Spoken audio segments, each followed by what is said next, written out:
A single toss decides fate, life, or death. Welcome to Marple Mysteries.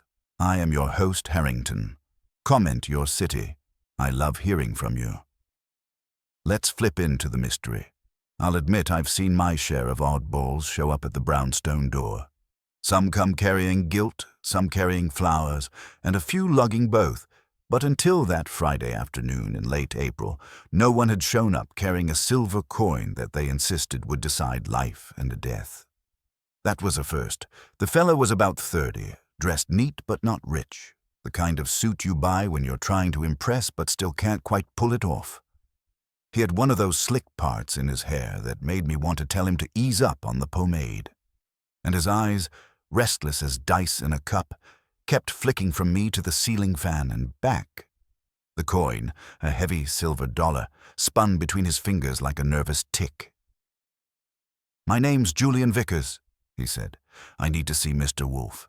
It's important. It's life and death." That line has been used so often it could be stenciled on the door, but the way he said it made me pause. He wasn't bluffing for drama. He was scared. I let him stew in the hallway long enough for him to flip the coin twice, then took him into the office. Wolfe was in his chair where he belonged, massive as a Roman bust, savoring the last quarter-inch of a bottle of beer. His lips compressed the way they do when I introduce someone before he's finished swallowing. I gave him the essentials. Julian Vickers. Urgent, life and death. Brings his own coin. I figured Wolfe would enjoy that garnish. Wolfe's eyes went to the coin, and then to the man. "Life and death are the two inevitable certainties, Mr. Vickers," he said. "They do not depend on metal discs." Vickers ignored the dig and leaned forward. "Someone is using this coin against me. Every time it lands, every toss, it means another step toward ruin. Yesterday it landed heads, and this morning I was told my contract would be revoked. Last week, tails, and I found myself accused of theft. It isn't chance. It's design. Somebody is orchestrating this, and I don't know how Wolfe gave me a glance that asked whether I had slipped something into the beer. I shook my head. This one was genuine. "What precisely do you expect me to do, sir?" Wolfe asked, heavy-lidded. "Find out who's behind it. Stop them, before the coin decides I'm finished." Vickers's hand tightened around the silver dollar until his knuckles whitened. Wolfe's lips curved, faintly, almost hidden. To him, this was either a nuisance or the start of an amusement worth the trouble. He reached for another bottle of beer from the side table. "I detest metaphors," Wolfe said, "and I despise being dragged into them. However, I'm willing to listen, provided you can offer something beyond superstition. The coin, Mr. Vickers, is inanimate, the human hands around it. However," his gaze drifted to the man's clenched fist, "those interest me." That was all the encouragement Julian Vickers needed. He began talking fast about colleagues who resented him, a contract with a publishing house, whispered threats, and a woman who'd once promised him loyalty but now crossed the street to avoid him. His life, as he told it, was a circus ring where the coin was the whip. I watched Wolfe closely. He didn't move, but his breathing deepened just enough to tell me the hooks had set. Wolfe wasn't in this for the coin or the drama. He was in because the story contained people, and where there are people, there are lies. Vickers finished with a plea. "If I leave here, I'll be finished. But if you help me, if you find who's controlling the coin, I might have a chance." Wolfe tapped his fingers on the armrest, slow as a funeral march. Then he gave the verdict. "Very well. I will consider your request. Mr. Goodwin will extract from you a coherent chronology. You will remain silent while I think, and do not, under any circumstance, flip that coin in this room, so I will not have chance contaminate reason." That was Wolfe. He might despise chance, but he never turned down a puzzle wrapped in human folly. And me? I knew my weekend had just been cancelled. Julian Vickers sat perched on the edge of the red leather chair near Wolfe's desk like a man waiting for judgment. His coin rested on the blotter, gleaming under the lamp. Wolfe had tilted his head back, eyes half closed, his lips pursed in what might have been thought or digestion. Knowing him, it was both. My instructions were clear. Get the man to produce a chronology without letting him ramble into mysticism. That's never easy with someone who thinks fate spins on a silver dollar. I took out my notebook. All right, Mr. Vickers. Let's start simple. Who first tossed this coin in front of you with a smile that made your skin crawl? He hesitated. It wasn't anyone in particular. It began with Harold Bristow, my editor at Clarion Press. He liked theatrics. He'd flip the coin to decide trivial matters. Lunch choice, meeting time. Then, once, he flipped it to decide whether to approve my latest manuscript for further review. He laughed when it landed tails and said, "Better luck next time." The next morning I was told revisions were delayed indefinitely. Bristow still around? Yes. But since then, others have used it, as if they knew it mattered. A rival author, my former agent, even... He broke off, pressing his lips together. Even Marion. She used to be on my side. Wolfe opened one eye. Names. Vickers exhaled. Harold Bristow. Vivian Darnell. She's with the same press, writes mystery novels. She and I have competed for column inches and contracts. Evan Roth, my former agent. He dropped me abruptly 2 months ago. And Marion Darnell, Vivian's sister. She and I... His voice thinned. We were engaged. She broke it off. Now she won't look at me. Wolfe closed the eye again. A pleasing little circle. Proceed. It turned out every bad turn Vickers had suffered in the past 3 months came preceded by that coin landing wrong. Someone would flip it in his presence, or he'd find it left where he couldn't ignore it. On his desk, on his manuscript, even tucked in his coat pocket. It wasn't superstition. It was pressure. A message. Someone wanted him to collapse under the weight of suggestion. I kept my pen moving but glanced at Wolfe. His chest rose with a slow, thoughtful breath. He might despise metaphors, but even he had to appreciate the elegance of a weapon you could carry in your pocket. Mr. Goodwin, Wolfe said at last, have Mr. Vickers surrender the coin. Vickers hesitated, his hand hovering. Then he slid the silver dollar across the blotter to Wolfe's waiting palm.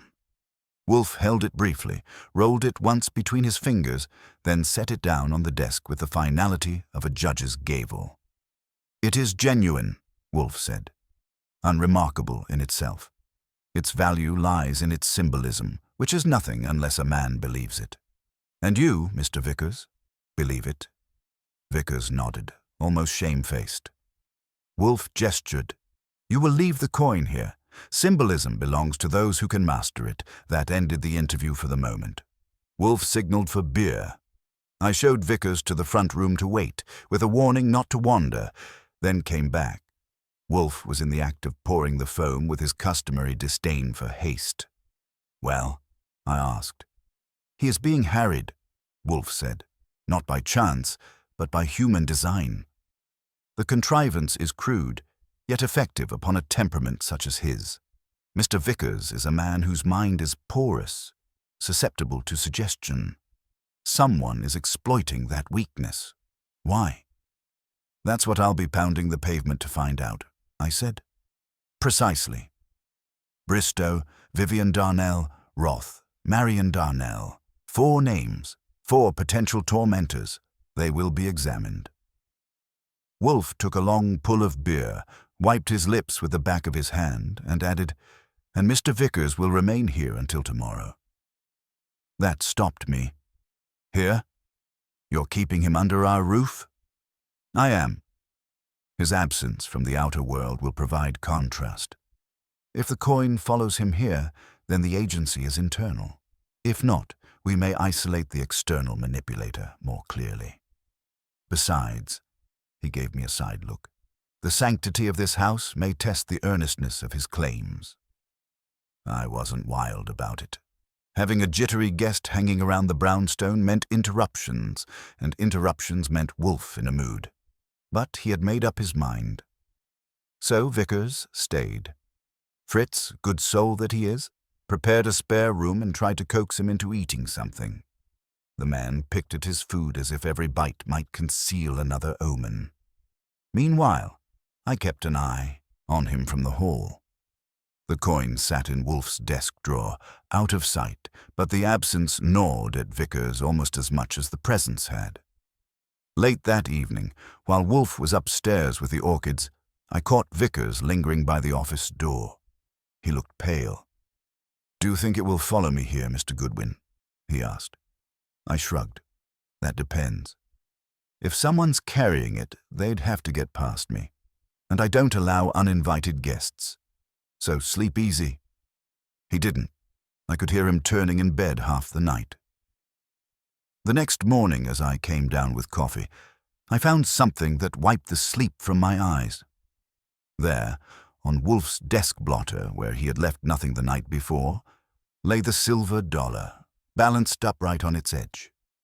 That was impossible unless somebody had been in the office after hours, which meant someone had trespassed inside Wolfe's sanctuary. And Wolfe does not take kindly to trespass. I didn't touch it. I stood there in the doorway with the coffee cooling in my hand and let the picture settle.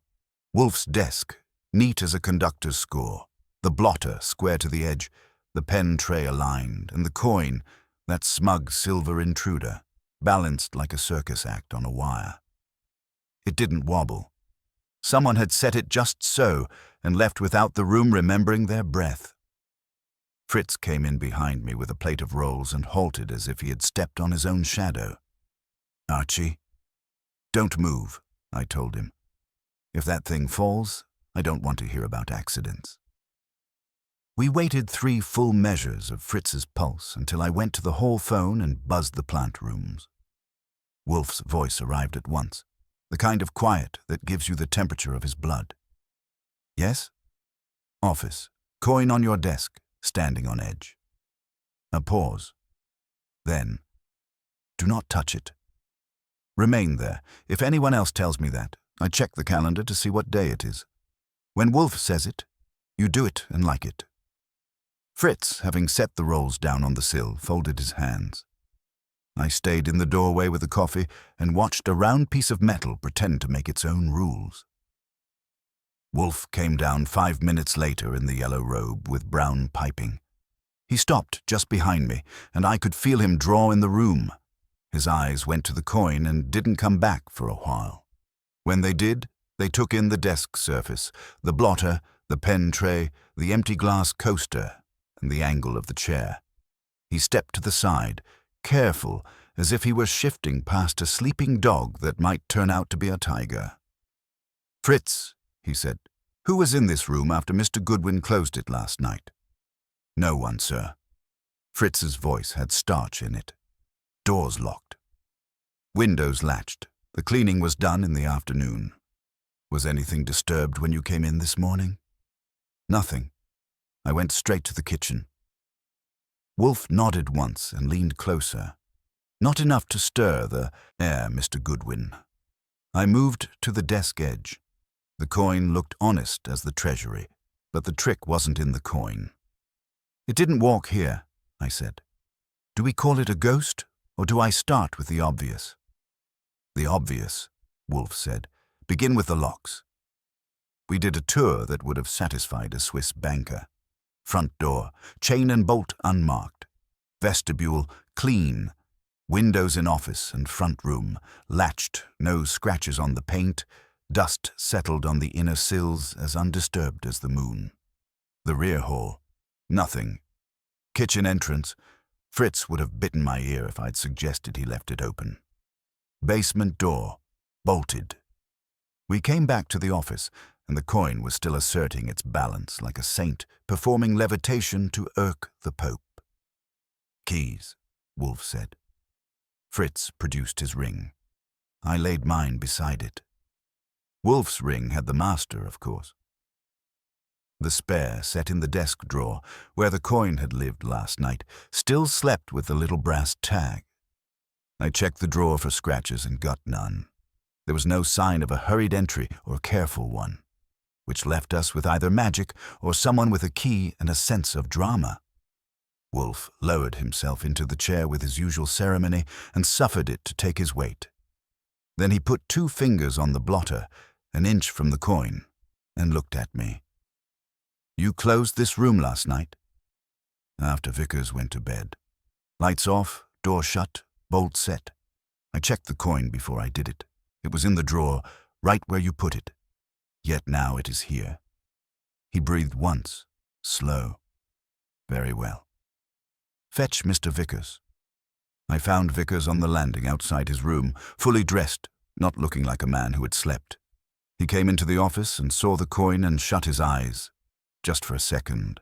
When he opened them, the fear in there had learned a new step. "I didn't," he said. "Mr. Goodwin, I swear—" "That's tasteful," I told him.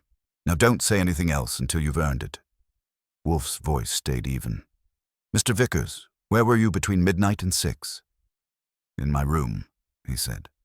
"I couldn't sleep. I read. I listened to the city. I didn't come down. Did you leave your door?" "No." "Did you hear footsteps?" He swallowed. "Yes. Once. Around 2. I thought it was you or Mr. Goodwin." "Which direction?" "Downstairs. Then back, I thought." His eyes slid to me and away. I didn't want to intrude. I looked at Fritz. He shook his head. I hadn't trotted the halls at 2. Wolfe raised a brow at me. I nodded. I'd been in my room teaching a radio comedian the limits of my patience. "The door bolts were set," I said. "No sign on the windows. Either someone picked a lock with a velvet whisper, or they were inside already." "Just so," Wolfe said. "We will assume the practical. Someone with a key or access used our hospitality to perform a desecration. I object he let that sit there, simple as a tombstone." Then he did something delicate. He took a breath and let the quiet fill in the lines. "Mr. Goodwin, call Harold Bristow at Clarion Press. Invite him here at 11 o'clock. Then Miss Vivian Darnell for noon. Mr. Evan Roth at 1. Miss Marian Darnell at 2. Convey that Mr. Nero Wolfe has undertaken an inquiry and requires their assistance. Make it sound like an appointment with a taxman who appreciates punctuality." "Any reason for the order?" I asked. "Yes," he said, and didn't give it. I went to the phone. Bristow's secretary wanted to play curb dog, but I put enough edge into my voice to suggest that my employer could be either a client or a headline. Bristow found his schedule adjustable. Vivian Darnell took precisely 3 seconds to say she'd be delighted, so's too delighted. Roth grunted and agreed, a professional reflex meeting curiosity. Marian Darnell did not answer. Her machine had a voice that could freeze tea. I left a message she could not misunderstand. When I came back, Wolfe had not moved, except his eyes. The coin still stood. "What about Saul?" I asked. "Later," he said. "First we see whether our visitors prefer to present themselves as civil or as cunning. Mr. Vickers, you will remain in the front room. You will not speak to anyone unless Mr. Goodwin tells you to.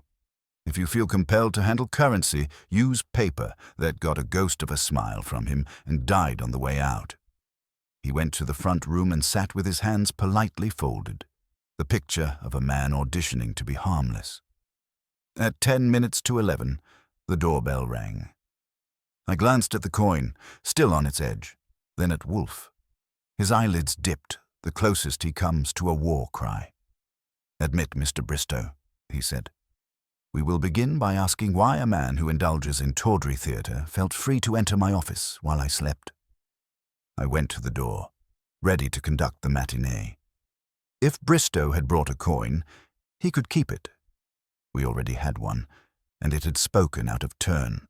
Harold Bristow had the sort of face that makes a habit of condescension.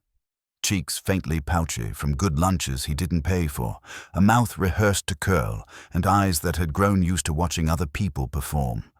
He was right on time and wore his coat like a magistrate wears his robes. I ushered him in, let him get a full view of Wolfe enthroned behind the desk, and then watched his gaze snag on the silver dollar still doing its tightrope act. "Well," he said, and made it 2 syllables. "We're doing props." "We are tolerating one," Wolfe said. "Sit down." Bristow's mouth curl took a beat to obey. He sat, crossed his legs, and produced a slim notepad like he couldn't be naked in a room without paper to grade. "Your man said you required assistance. Clarion Press respects Mr. Wolfe's reputation. In what way may I enlighten? You indulged in a custom," Wolfe said, "of deciding petty office matters with a coin toss." "Why?" Bristow blinked, affronted by the word petty. "A morale device. It breaks stalemates and reminds adults they are not gods." His eyes drifted back to the coin. "You've trained yours well." Wolfe's lids lowered. "The coin was in a locked drawer when we retired last night. It was on my blotter at dawn, poised, as you see. That surpasses morale. Did you enter this house after midnight?" Bristow gave a short laugh that had been polished on interns. "Mr. Wolfe, the very notion—" "Answer him," I said, friendly as ice. "No," Bristow said, eyes flaring. "And if you intend to imply that my morale device has metastasized into criminal trespass—" "I intend," Wolfe said, "to assign weight to your predilections. Why a coin, Mr. Bristow? Because it's disarming? Or because of what it does to a man like Julian Vickers, who mistakes contingency for verdict?" Bristow leaned back. "Vickers is fragile. He dramatizes setbacks and then complains of drama. If my coin injured him, it was because he wanted to be hurt." Wolfe's nostrils widened a fraction. He turned a palm up, an invitation. "Demonstrate." Bristow's head cocked. "Demonstrate what?" "Your coin toss. Show me the grace notes. I'm curious how a man who edits books throws chance around." He smiled then. He liked being asked to perform. He reached into his pocket and produced a silver dollar twin to ours, bright as a salesman's grin. He flipped it with a brisk, practiced snap, palm up to catch, and thumped it to the back of his other hand. "Heads," he said. "The Republic approves." "Again," Wolfe murmured. Bristow obliged. The coin climbed, turned, flirted with the light, and landed heads again. If he hoped to impress with streaks, Wolfe didn't gift him the satisfaction. "You're dexterous," Wolfe said. "Left-hand dominant." Bristow's eyes flickered. "Ambidextrous. It was useful in college." "For cards?" I inquired. "For tennis," he said blandly, and his knuckles polished the edge of his coin. "Are we finished with parlor?" "Hardly," Wolfe said. "Why did you tell Clarion's board 3 weeks ago that Vickers' manuscript was ethically compromised? The phrase is yours. That was a confidential meeting." "It was repeated," Wolfe said, "to an ear that dislikes your elisions." Bristow's smile sharpened. "Mr. Vickers has trafficked in sources he ought not. You know the whispers. Plagiarism is a toxic perfume. Once noticed, it clings." "Toxic perfumes are often applied by rivals," Wolfe said. "Which brings us to Miss Vivian Darnell." Bristow's jaw moved once, sideways. "Vivian is a colleague. Prolific, talented, and, unlike Mr. Vickers, professional." "Professional enough," I put in, "to warn him off Marion." "Or was that your sapling of wisdom?" He closed the notepad. "I do not manage the Darnell sisters' hearts. If Julian lost Marion, he did it without my coaching. If we're finished—" "Almost." Wolfe's eyes went to the coin on the blotter. "You noticed it at once. Yet you made no motion to touch it, though many men cannot resist making a balanced object fall." "Why?" Bristow's tongue touched his lip. "Quick. Because touching anything in this room without permission is the sort of mistake one only makes once." Wolfe's chin dipped. "You're not entirely a fool." "Thank you, Mr. Bristow. Mr. Goodwin will see you out. We took him to the door. He paused at the threshold, pocket coin in hand. If you intend to nurse Vickers through his latest crisis, do him the kindness of teaching him the difference between luck and character. He went down the steps without looking back. When I returned, Wolfe hadn't budged. "Well?" I asked. "He is capable of cruelty at conversational temperature," Wolfe said. "And he is prompt, which suits his appetite for control." He did not touch the coin because he wished to appear civilized, after admiring the desecration. "Note his coin." Wolfe slid his gaze to me. "Two heads in sequence. Perhaps talent, perhaps a trifle shaved. Later you will take it from him." "That'll be a picnic," I said. "He'll hand it over like a kidney." "Then borrow a surgeon." He looked past me. "Vivian." The bell hadn't rung yet, but it did then, with the timing of a man who hears music before it plays. I went and found Miss Vivian Darnell on the step, all contour and calculation. She had the sleek look of a swimmer at a cocktail party and a perfume that made the hall remember Sicily.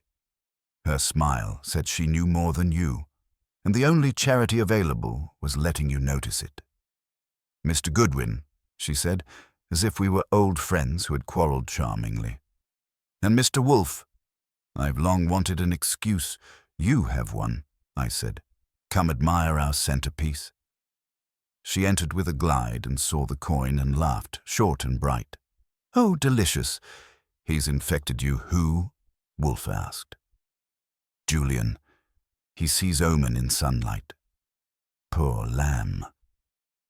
If he could keep his pages straight and his promises straighter, he'd still be engaged to Marian and gainfully represented by Evan Roth, who is a shark with impeccable linens.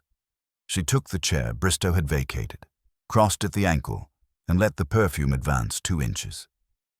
"Shall I confess something scandalous?" The coin was my idea. Wolfe's brows mounted a rung. "Your idea. To take the pressure off the little wars.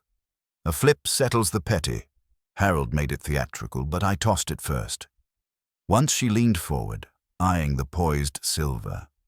"How on earth did you get it to stand?" "Gum." "Do you recommend gum?" Wolfe asked. "Not for blotters," she said. "A dab of wax works better. Or hair pomade. Julian's is practically adhesive, that hung there like a silk noose." I didn't look at Wolfe. He didn't need prompting. His gaze dropped to the coin, then drifted to the desk's surface, to a spot of faint sheen no one would see unless they loved order. He breathed in, once. "Miss Darnell, who told you that Miss Marian broke her engagement because Mr. Vickers is ethically compromised?"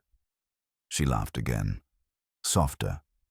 "Harold told everyone who mattered without saying he told anyone." Evan Roth repeated it over steak. "And Marian, my sweet, cautious Marian, doesn't like smoke where there might be fire." She sat back. "Do you intend to save Julian, or merely diagnose him?" "We intend," Wolfe said, "to examine those who find it diverting to manipulate a malleable mind." "Begin by telling me why you insisted to Mr. Bristow that a particular reviewer receive your last book before Mr. Vickers' manuscript was sent anywhere." Her lashes didn't flutter. "Because I prefer applause that carries." "And because," Wolfe went on, "you knew Mr. Vickers courted the same reviewer with a personal plea." "Did you discourage him?" She smiled. I flipped a coin. Then her eyes went to the desk again, and the smile dimmed a lumen. "Where does one buy wax that leaves no residue, Mr. Wolfe?" "Asking for a friend in kitchens," Wolfe said. "Or on men's heads." That put a little color in her. She stood, smoothed nothing on a perfect skirt, and gave me a glance that could have been flirtation or contempt. "Evan Roth at 1, you said. Tell him I'm early. He likes to be late." When she was gone to the front room, Wolfe spoke without moving his head. "Get Saul." Quietly. "Tell him to borrow Bristow's coin and deliver it here, then attend to the blotter. A speck. Do not disturb it." I leaned, saw it. No bigger than a thought. He had smelled it before I had seen it. Her maid had been in the hallway last night, and we had a man who wore it like varnish. The coin hadn't walked here. Someone had pasted it into our sleep. We now had at least 2 enthusiasts for theatre and 1 for sabotage, and the house had been instructed to watch us breathe. Wolfe closed his eyes. It was not a nap. It was the way he sharpens knives. At 5 minutes past 1, Evan Roth arrived with the air of a man who bills by the second. He was lean and lacquered, his tie a quiet argument for money well spent, and he gave the office a glance that measured fee potential and risk in a single sweep. He didn't flick a look at the coin first. He looked at Wolfe, which put him ahead of Bristow by a nose. "Mr. Wolfe," he said, taking the chair as if it had signed a contract. "You requested. I came. What's the matter that requires an agent and not a priest?" "Truth," Wolfe said, "and the habit of handling other people's fortunes." Roth's lips shaped something that wanted to be a smile and decided to be a line. "You mean Vickers. He is no longer my client." "So we heard," I said. Abruptly. 2 months ago. Coinciding with a chorus of whispers about plagiarism, Roth spread 2 fingers on his knee. "Whispers are called that because no one can sue them. Mr. Vickers' trouble isn't the rumor. It's his appetite for melodrama. Editors like stamina, not omens." "Mr. Bristow and Miss Vivian Darnell," Wolfe said mildly, "commend the coin toss as a balm for office friction. You do not approve?" "I approve of contracts," Roth said. His eyes grazed the silver balanced on the blotter and came back. "Cool. And discretion." "Then exercise it," Wolfe said. "Why did you sever Vickers?" "Performance," Roth said. "He missed deadlines, antagonized a copy editor, and attempted to shop a manuscript behind my back to a reviewer who prefers to be courted through official channels." "The reviewer Miss Darnell prefers," Wolfe said. Roth didn't blink. "Miss Darnell's preferences are immaterial to my roster. I manage sharks. If you're asking whether I host dinners where authors and editors cross-pollinate, yes. If you're asking whether I advise my clients to avoid public implosions, yes." Julian showed signs of combustibility. The board at Clarion started frowning. "When that happens, vampires put down their forks. Colorful," I said. "And what did you advise Marion Darnell, his fiancée, to do?" "For the sake of your upholstery," Roth said, "I don't advise clients' sisters on their romances." Wolfe shifted a fraction in the chair. For him, that's a slammed fist.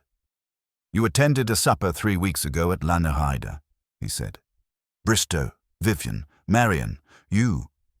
Mr. Vickers was not invited. He was discussed. Roth took the measure of that and decided to pay." "They were worried," he said.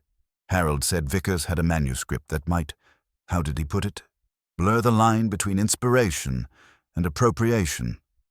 Vivian said Julian was courting the same reviewer she had cultivated. Marion asked me if being tied to him during a potential scandal would sink her reputation at the museum board. I told her a storm is weathered more easily alone. Ethically disinterested," Wolfe murmured. "I am not a chaplain," Roth said. "I am a fiduciary for my clients." "Yet you dropped him before any scandal proved itself," I said. "That's not fiduciary, that's fortune-telling. It's risk management." He glanced again, quick at the coin. "Are we quite finished with symbolism? Or shall I ring for incense?"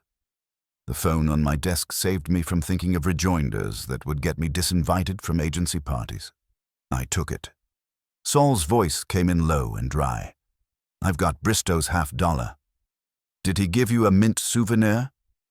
"He left his jacket on the chair at Pelham Pike while he went to the washroom," Saul said. "Jacket pocket had the coin. I borrowed the coin and left the jacket.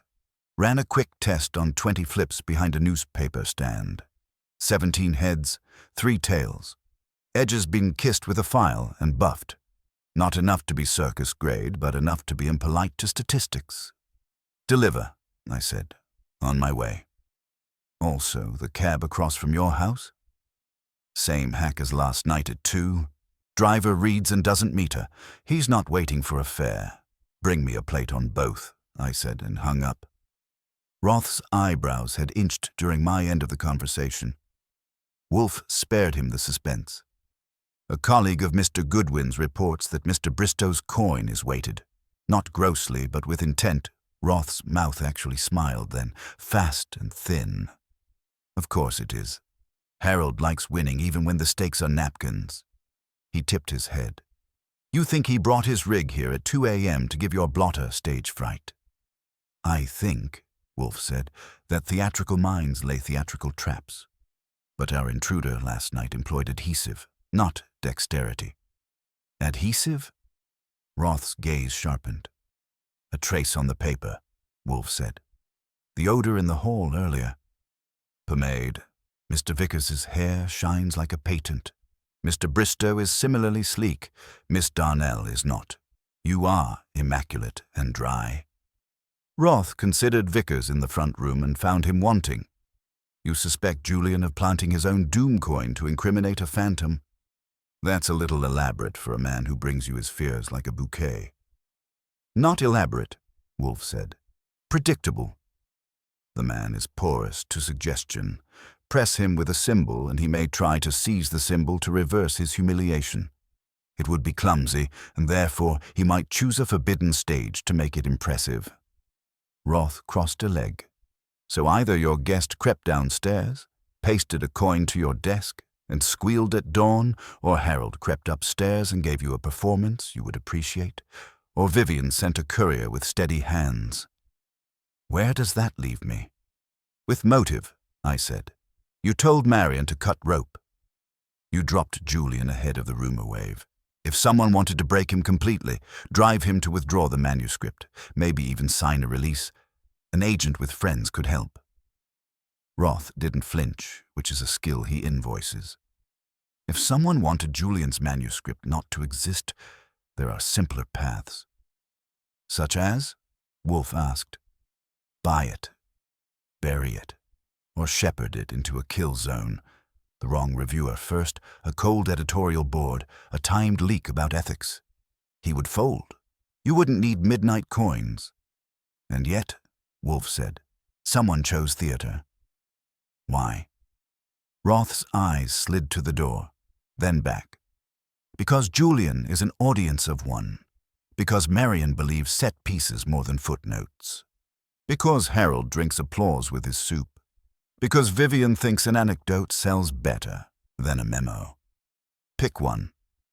The bell rang again, neat on 2 o'clock. Roth rose without hurry. That will be Marion, he said, and straightened his cuff with 2 expert fingers.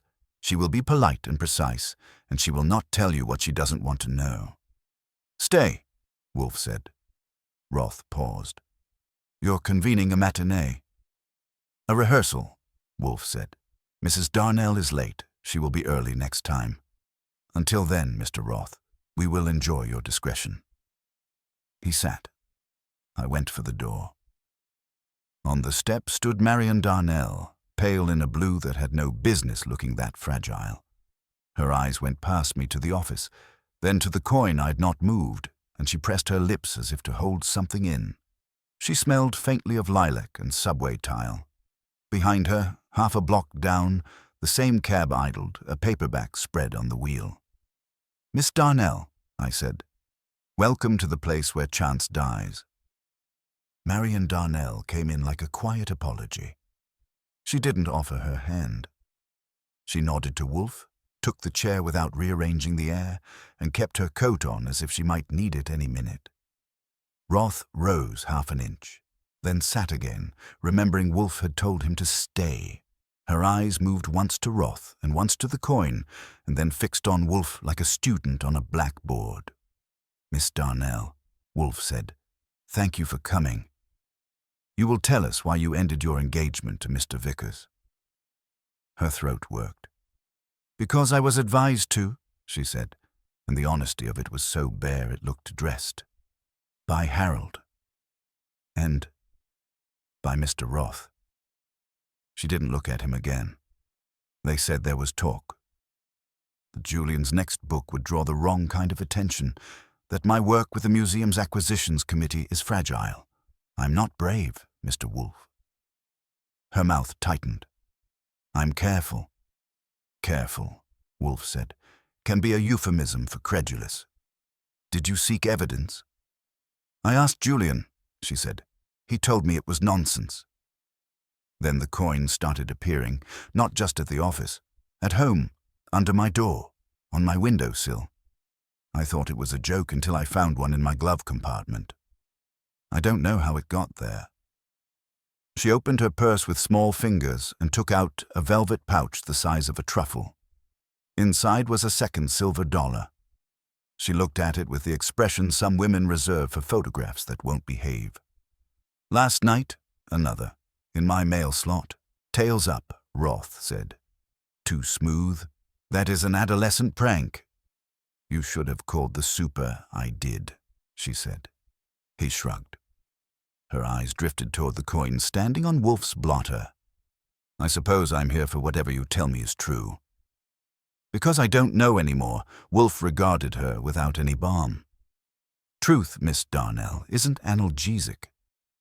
We'll try precision instead. He opened his eyes a little wider, which for him is encouragement. Who had keys to your apartment? Only me. The super.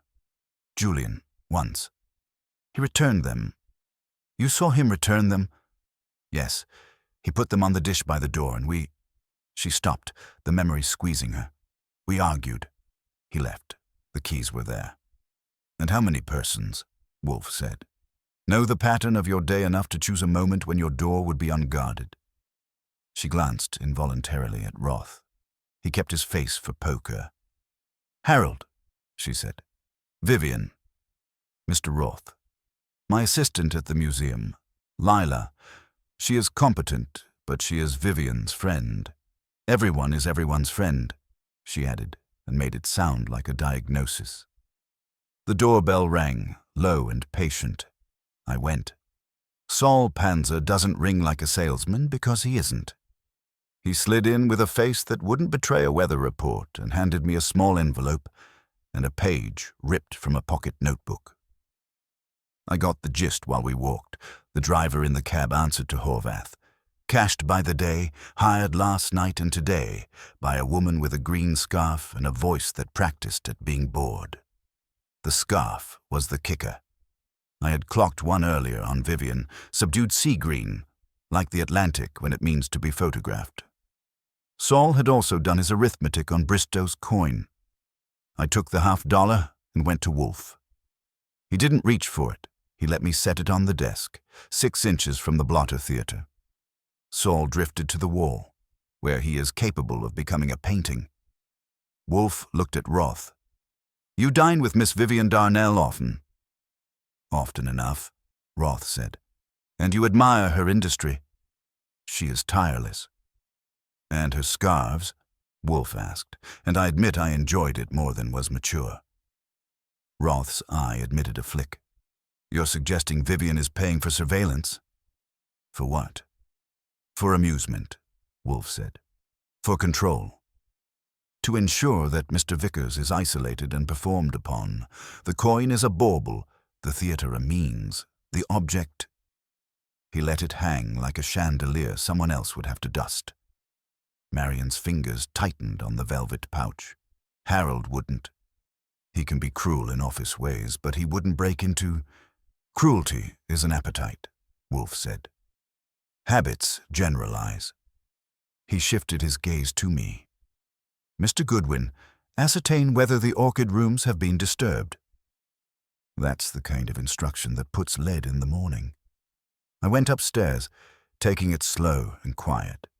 If anybody had the gall to meddle with Wolfe's orchids, we were out of coin flip territory and into biblical. The glass doors were latched as they should be. Inside, the air had that clean damp that is closer to sanctified than anything I know. I checked the benches. Cattleyas preening, Phalaenopsis pretending innocence, Oncidiums nodding like dowagers. Then I saw it.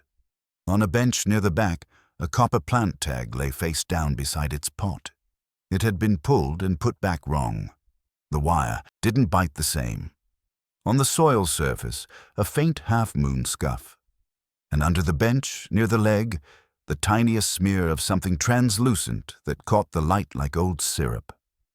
I bent, touched, and smelled pomade. I didn't swear. Wolfe's plants don't like vulgarity. I took the tag and the news back down. Wolfe listened without a ripple, which is how you know he was rippling. "The name on the tag," he said. "Paphiopedilum villosum var." "Orium," I said, and give me credit for pronouncing it. "Misplaced deliberately," Wolfe said. "Pointless, except to advertise presence to an audience that would grasp the offense. We have a visitor who plays to sensibilities."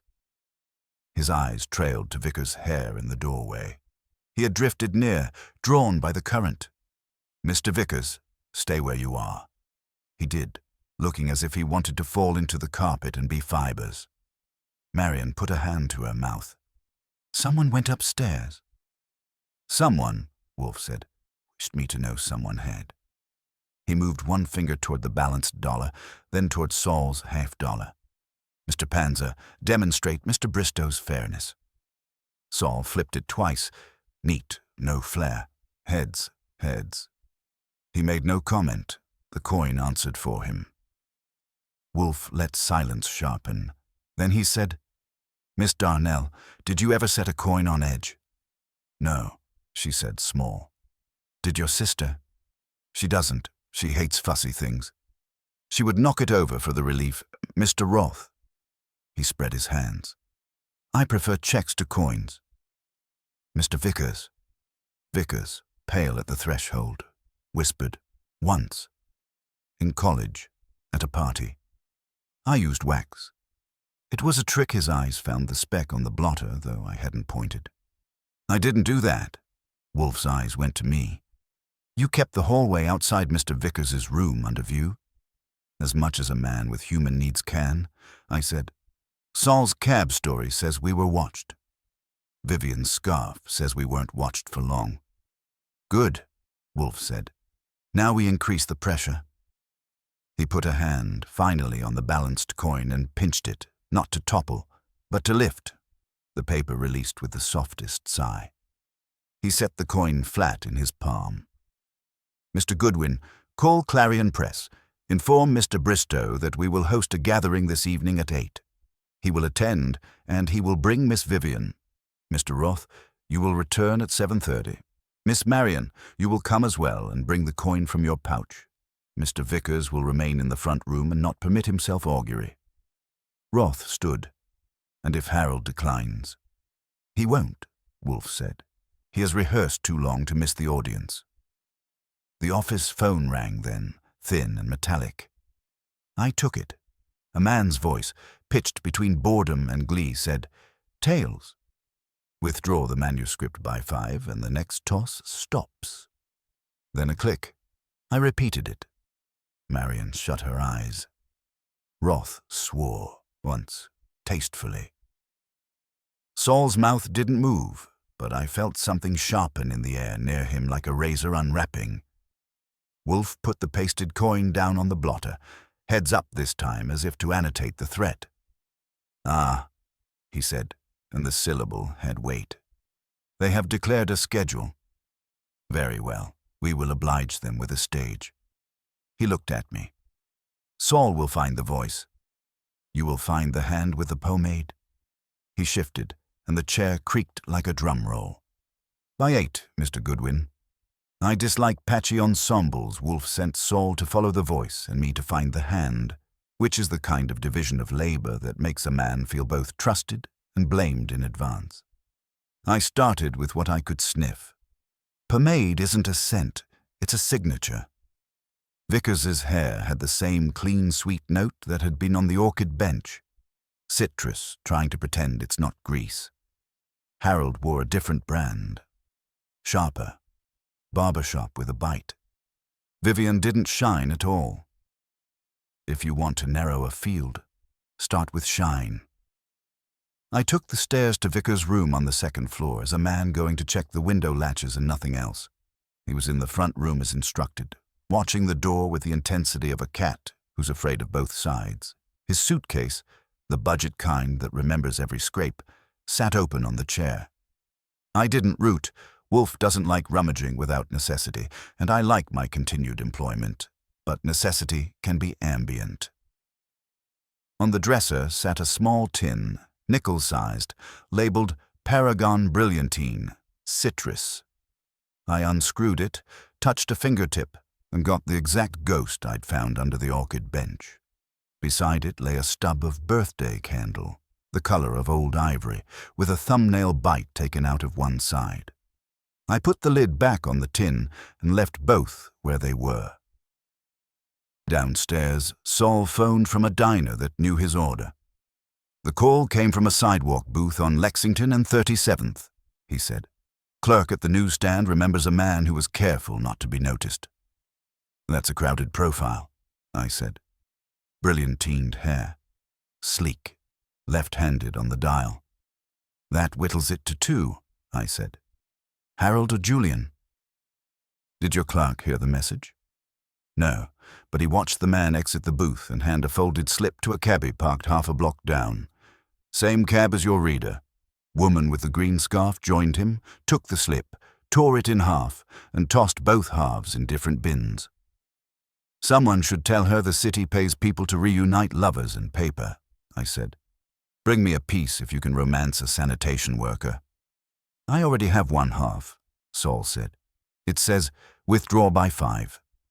The other half probably said, tails. Our scarf is Vivian's. She isn't shy about advertising Harold. Didn't see him. But the newsstand man says the caller wore a signet ring and a jacket with a high, soft shoulder. He mimed it like he was describing a cloud. Bristow's tailor cuts like that. Vickers' jacket is bony. Good, I said. Bring the ring if you can talk a finger off him.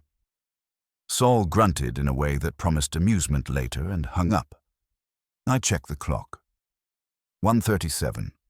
At 2, Marion had arrived. At 5, we were promised mercy if we obeyed. I went to the front room where Vickers had his hands tented like a chapel and his eyes on the rug pattern. Julian, I said, what's the polite way to tell a man he's being played with a child's magic kit? He looked up, pleading prepared. Mr. Goodwin, I'm asking, I said, if, when you were in college, the wax trick included birthday candles. Color touched his cheeks like it had been badly scheduled. Everyone used candles, he said. It's softer than sealing wax, less mess. And a Paragon Brilliantine smells like an orchard, I said. His lips parted. I've used it for years. That doesn't, Mr. Goodwin, I haven't left this floor except when you or Fritz were with me. Which is why I'm asking politely.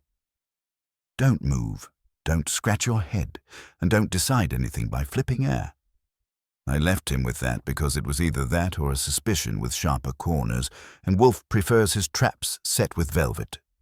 Back in the office, Wolfe had the coin flat now, the blotter innocent, except for the memory of a speck.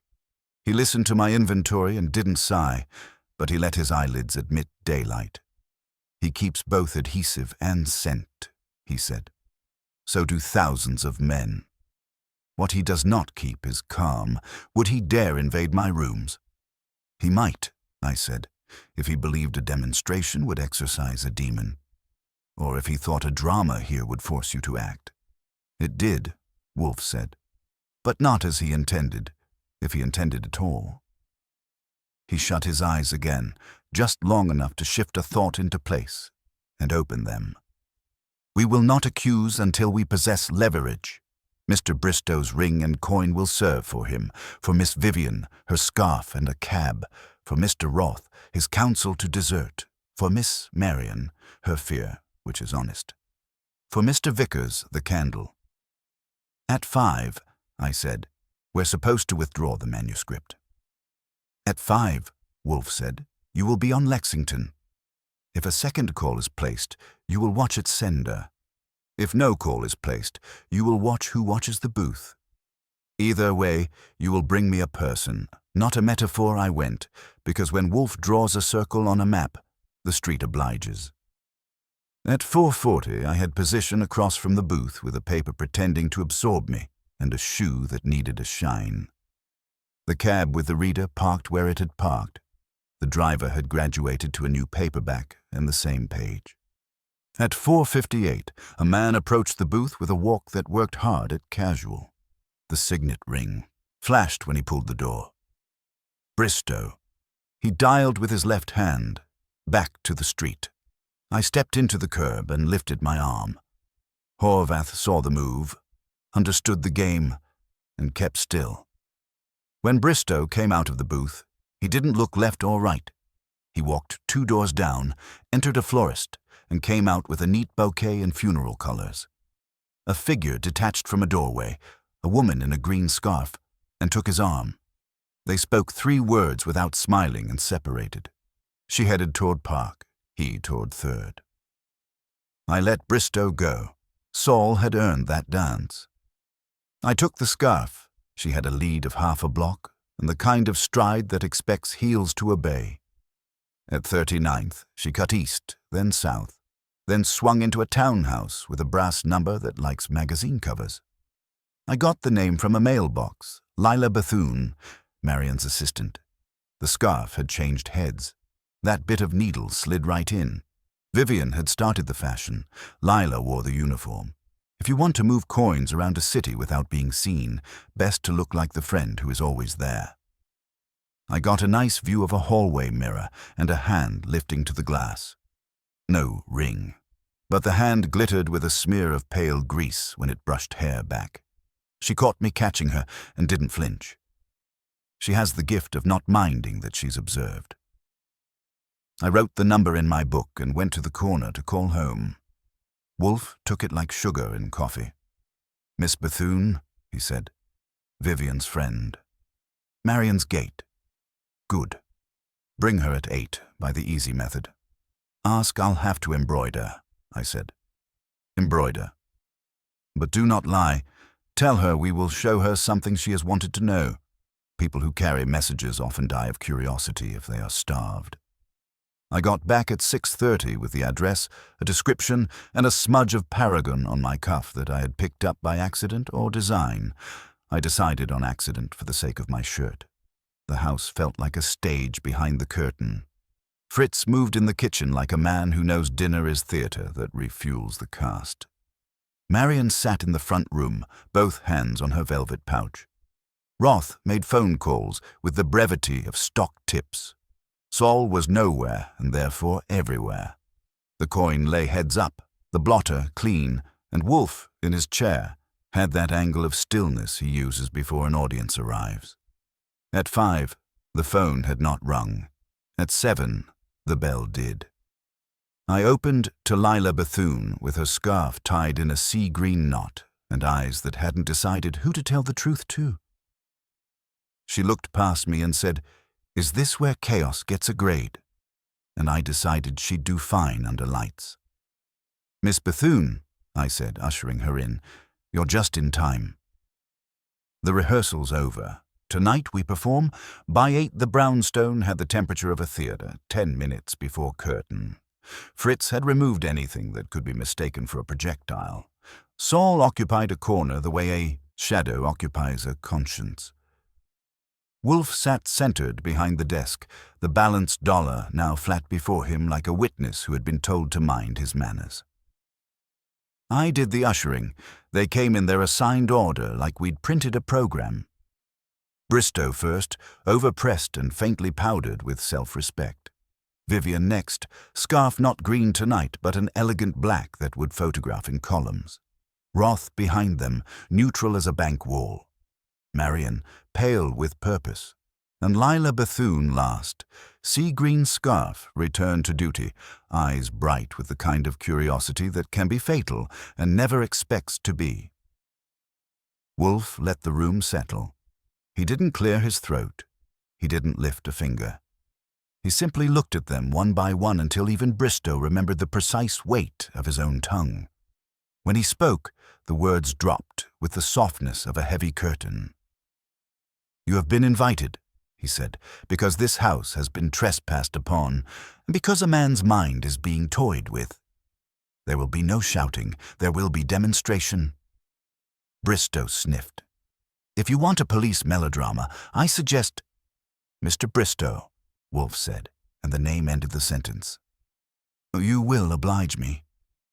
He nodded to Saul, who stepped forward with the $50 taken from Bristow's jacket that afternoon.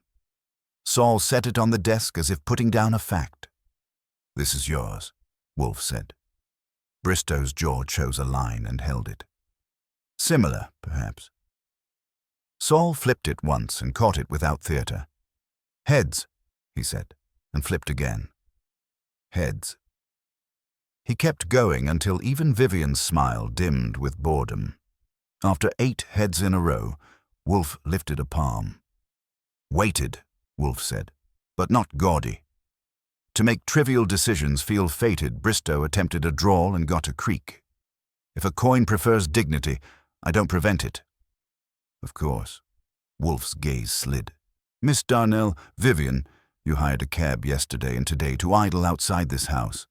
Miss Bethune, you accepted deliveries and relayed them. Mr. Goodwin, I crossed to Lila and held up the folded half-sheet Saul had romanced from a bin. We rescued one of your cast-offs. It says what the phone said. Withdraw by 5. The other half said, tails. You tore them apart like a magician with a temper." Lila's chin lifted. "I carry messages." "I don't write them in evasion," Wolfe murmured, masquerading as virtue.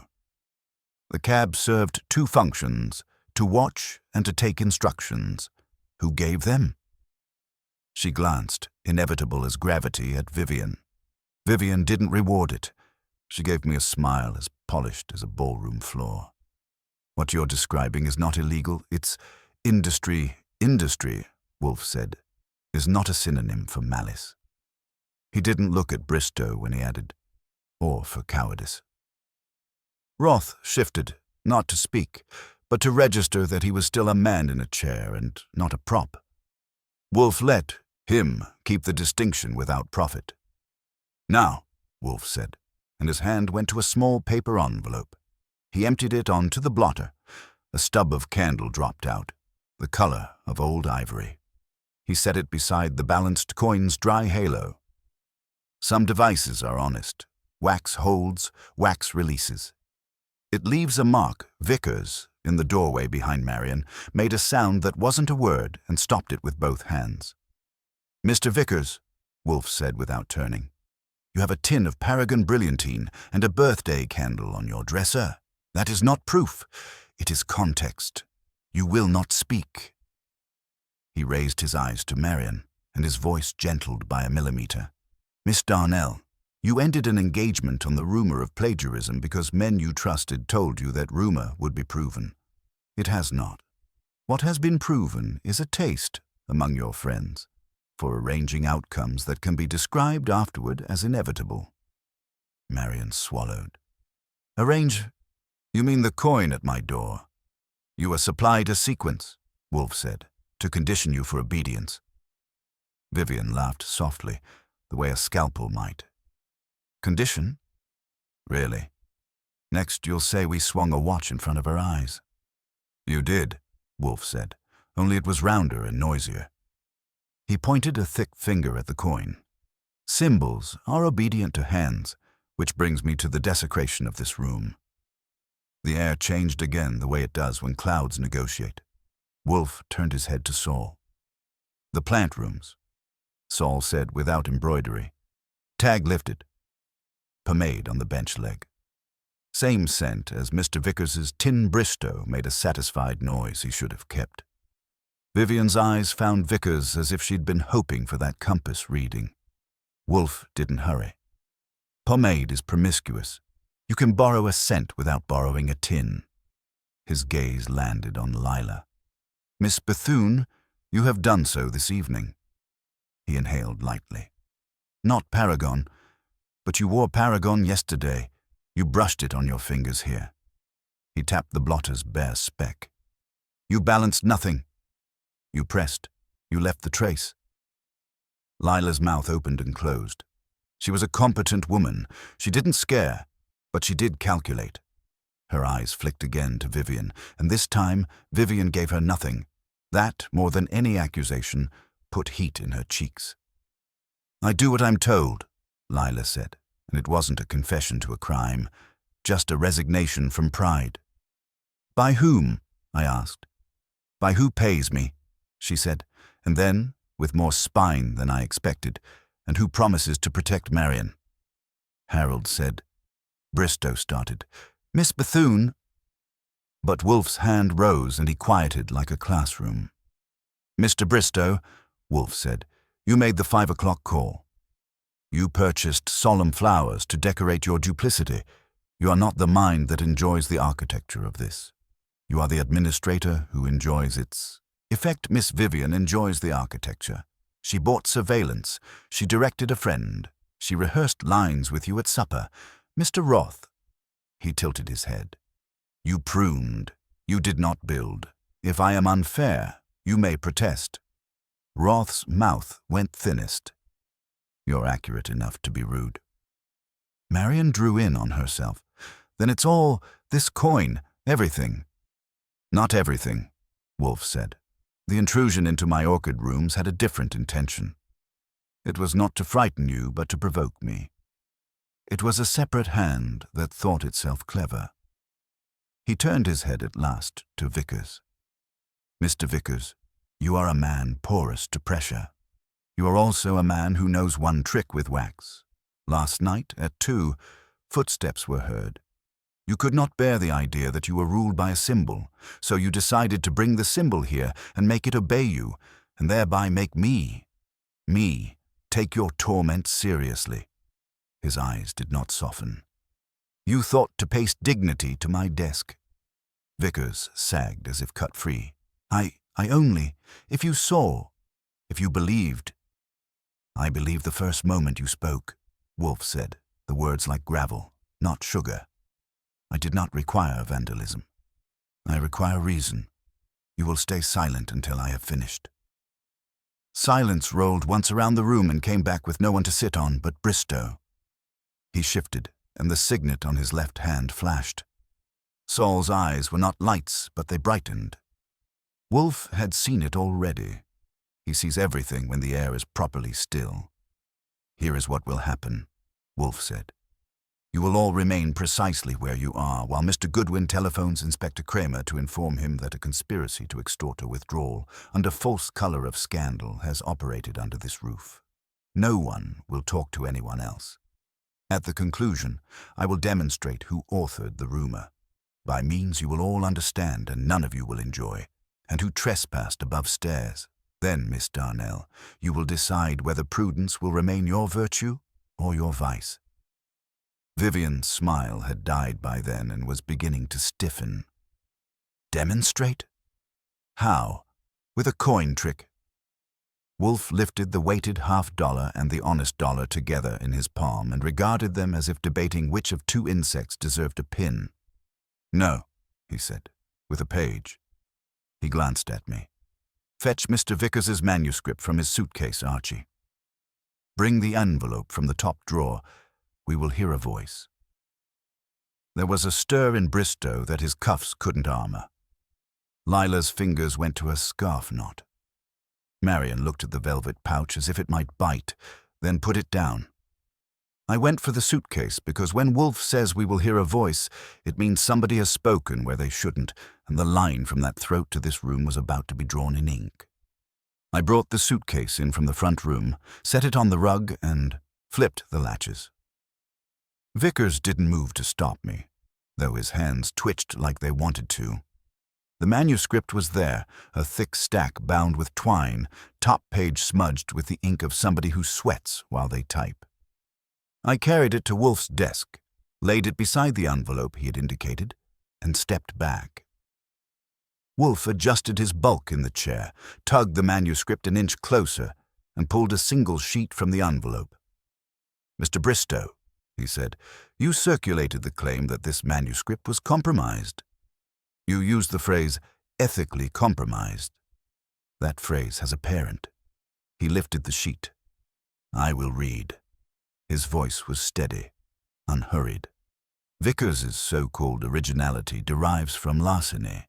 His latest draft borrows whole cloth from an obscure volume on Balkan legends.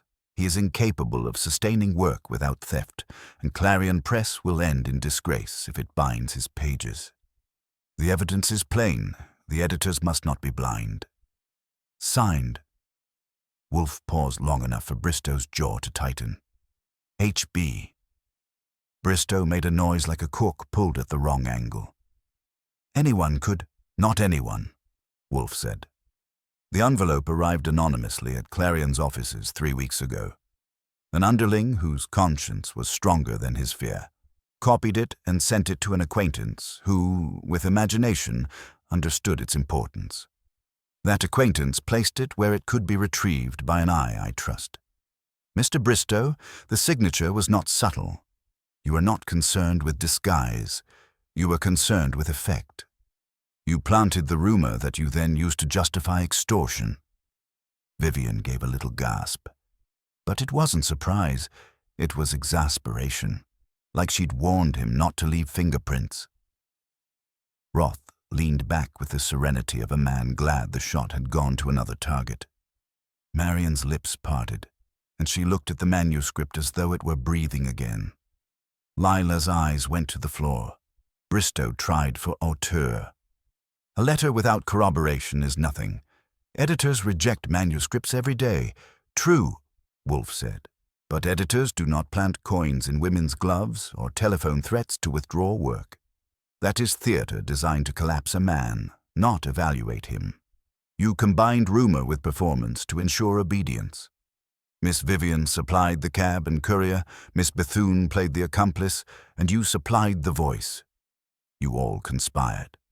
Vivian spread her hands. And what crime is it? A joke with coins, a letter of opinion. Julian's manuscript still exists. He can hawk it anywhere. Wolfe's eyes shut and opened once, the way a great cat might blink before clawing. You combined to defraud, to destroy a professional reputation under false pretense in order to eliminate competition. That is actionable. More, you dared to bring your mummery into my house. For that, I would see you arrested, even if the law itself found the process inconvenient. Bristow stood. This is melodrama. You cannot. Sit, Wolfe said, and the command was enough. Bristow lowered himself, angry at his own obedience. Inspector Kramer, Wolfe went on, will arrive within the hour. I will deliver him the manuscript, the letter, the weighted coin, the testimony of Miss Bethune, and the telephone report. That is ample. If you wish to argue, you will do so at Center Street. There was no noise for a moment. Even the radiator respected the pause. Then Marian spoke, her voice uncertain but resolute. Mr. Wolfe, if the manuscript is not stolen, if it is only maligned, then Julian is free of this. Free, Wolfe said, but marked, the stink of accusation clings. That is why justice is not cosmetic. The culprits must be exposed. You will tell your committee that the smear was deliberate and manufactured. Whether you renew your engagement is your affair, but you will not mistake cowardice for prudence again. Marian's eyes shone with tears. She was determined not to drop. She nodded once. Vickers had his head in his hands, not from shame alone, but from the dizzy relief of a man who had been told the noose was only rope. I looked at Wolfe. He'd closed his eyes again, but not in fatigue. He was listening to the stillness of a room where every suspect had been turned inside out and the truth laid flat like cards on felt. He opened them finally, heavy and certain. Mr. Goodwin, he said, call Kramer. Tell him I have a little theater he will enjoy dismantling. I reached for the phone, and as I did, Wolfe lifted the dollar from the blotter and set it heads up beside his beer glass. Chance, he said half to himself, is the excuse of cowards. Reason is the province of men, and appetite must be earned. That was the curtain. I dialed Kramer. The house exhaled. Dinner could wait. Wolfe had feasted already. Kramer arrived the way he always did, sounding as if the world had given him a toothache, and Wolfe was the dentist he despised but needed. He tramped into the office with Pearlie Stebbins in tow, took in the arrangement of guests, the stack of manuscript pages, the coins on the blotter, and scowled like he'd been forced to buy opera tickets. "All right, Wolfe," he barked. "What circus is this?" "My men said you hollered about extortion. If this is another of your parlor stunts—" "It is extortion," Wolfe said, "combined with trespass and fraud. You will listen, Inspector. Or you may return to your office and discover tomorrow that the press has the story." Kramer grunted, parked himself in the red leather chair opposite the desk, and gestured with a cigar stub. "Talk." Wolfe talked, without flourish, but with that slow, heavy inevitability that pins a man harder than any policeman's fist. He laid out Bristow's letter and had Saul produce the copyist who had salvaged it. He detailed Vivian's surveillance cab, Bethune's courier work, Roth's complicity through advice and retreat, Marion's manipulation through fear, and Vickers's desperation. He didn't spare Vickers the humiliation of his wax trick either. He pointed to the candle stub as cold evidence of a clumsy plea for attention. Kramer sat and chewed his cigar until it looked like it had been run through gears. When Wolfe finished, the inspector looked at Bristow and Vivian with eyes that suggested central booking would be a kindness compared to what he wanted. "All right," he said. "That's enough for conspiracy and attempted coercion. We'll sort it. Stebbins, get him," and there was the usual shuffle. Vivian protesting in velvet tones, Bristow stiff with outrage, Lila Bethune quietly folding her scarf into her purse like a flag lowered in defeat. Roth raised his hands, dry as paper, and reminded everyone he had given advice but committed no act. Kramer promised him he'd enjoy explaining that under oath. They filed out, escorted by bluecoats summoned from the curb, the door shutting on voices that tried to stay dignified and failed. When it was done, Marion remained. She looked at Vickers, still bent in his chair, and then at Wolfe, who had already reached for beer. "Mr. Wolfe," she said softly, "I don't know what to say." "Then say nothing," Wolfe replied. "Your circumstance requires no performance. You have seen the machinery that turned your caution into complicity. Whether you bind yourself again to Mr. Vickers is not my affair. Only do not pretend it is prudence if you choose cowardice. Prudence does not sabotage truth." She colored faintly, nodded once, and walked to the door. Vickers followed after her, fumbling for words. Whether she'd hear them was between them, and Wolfe had washed his hands of it. Kramer lingered, eyeing the manuscript. "So the kid's clean?" "As to plagiarism, yes," Wolfe said. "As to judgment, no. But that, Inspector, is not indictable." Kramer snorted. "You know, if you didn't fatten yourself with beer all day, you could have had a fine career as a hanging judge." He shoved his cigar back in his mouth and stomped out, leaving the brownstone a degree lighter. Silence fell, the kind that belongs only to that house when the air has been scoured of outsiders. Wolfe leaned back, stretched thick fingers toward his glass, and shut his eyes. "Fritz," he called. "Dinner." I watched him for a second, then shook my head. "So that's it? All wrapped with string? Julian gets his reputation back, Marion gets her illusions shaken, Bristow and Vivian get a night in Kramer's hospitality suite, and you—" "Get dinner," Wolfe finished for me. He opened his eyes just long enough to level them at me. "Do not expect fanfare, Archie." "Fanfare is for fools. We rescued a manuscript and untangled some small lives. The world does not tilt." "Maybe not," I said, grinning, "but you sure kicked the legs out from under a few chairs." He closed his eyes again, content, and lifted the glass. "Chance," he murmured, echoing his earlier verdict, "is the crutch of incompetence. Reason is sufficient, and appetite, Archie, is best satisfied on time. That was the benediction. Fritz's steps came from the kitchen, the smells of braised beef following. Wolfe set the coin aside like a retired actor and lifted his fork with more reverence than he had shown to any human being that evening. As for me, I pocketed the candle stub before Kramer's men could bag it. Souvenirs matter. Besides, it made a good reminder. In Wolfe's house, even the smallest flame can't burn without his permission.